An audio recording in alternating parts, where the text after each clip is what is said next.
मंडळी, नाम म्हणजे मुखातून घेतले जाणारे विशिष्ट देवतेचे नाव. स्मरण म्हणजे मनात एखाद्या गोष्टीला जागृत ठेवणे, आठवणे, चिंतन करणे आणि त्याच भावनेत मन स्थिर ठेवणे. साधना, नामस्मरण आणि कुलदेवतेची कृपा कोणत्याही संकटावर मात करणारे अदृश्य कवचच असते. कधी कधी आपल्या आयुष्यात अशी संकटे येतात की त्यातून बाहेर पडण्याचा मार्ग आपल्याला दिसतच नाही. कितीही प्रयत्न केले तरी मनात एक अदृश्य दडपण, भीती, नैराश्य सतत राहते. अशा वेळी सर्वात प्रभावी, सर्वात सूक्ष्म पण सर्वात शक्तिशाली मार्ग म्हणजे साधना आणि नामस्मरण करणे होय. साधना केल्याने आपली कुलदेवता, कुलदैवत आपल्यावर प्रसन्न का बरं होतात? तर प्रत्येक मनुष्याचा एक आध्यात्मिक उगम असतो. त्या प्रत्येक जन्मकुळाचे रक्षण करणारी शक्ती म्हणजे कुलदैवत, कुलदेवता आपल्या लक्षात असो किंवा नसो, कुलदेवता आपल्या आयुष्याच्या प्रत्येक टप्प्यावर सूक्ष्म रूपात आपले संरक्षण करते, आपल्यावर येणारी संकटे दूर करते आणि कधी दिसणाऱ्या तर कधी न दिसणाऱ्या स्वरूपात मार्ग दाखवते. जेव्हा मनुष्य नीतीने वागतो, साधना करतो, नामस्मरण करतो, शुद्ध आचार आणि विचार ठेवतो, तेव्हा त्याची कंपन शक्ती म्हणजे व्हायब्रेशन वाढते आणि तेव्हाच ती व्यक्ती कुलदेवतेच्या ऊर्जेशी जुळली जाते.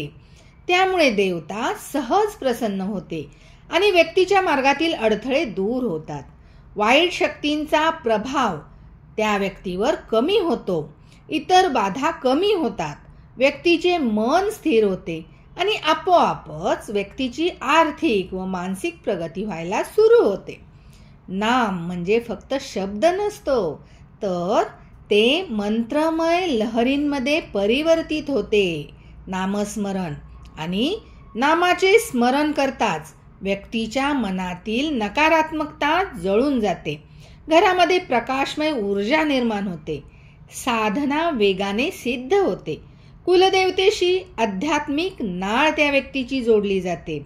नाम म्हणजे शक्ती आणि शक्तीचा जप म्हणजे आपले स्वतःचे सर्व बाजूंनी रक्षण, संरक्षण.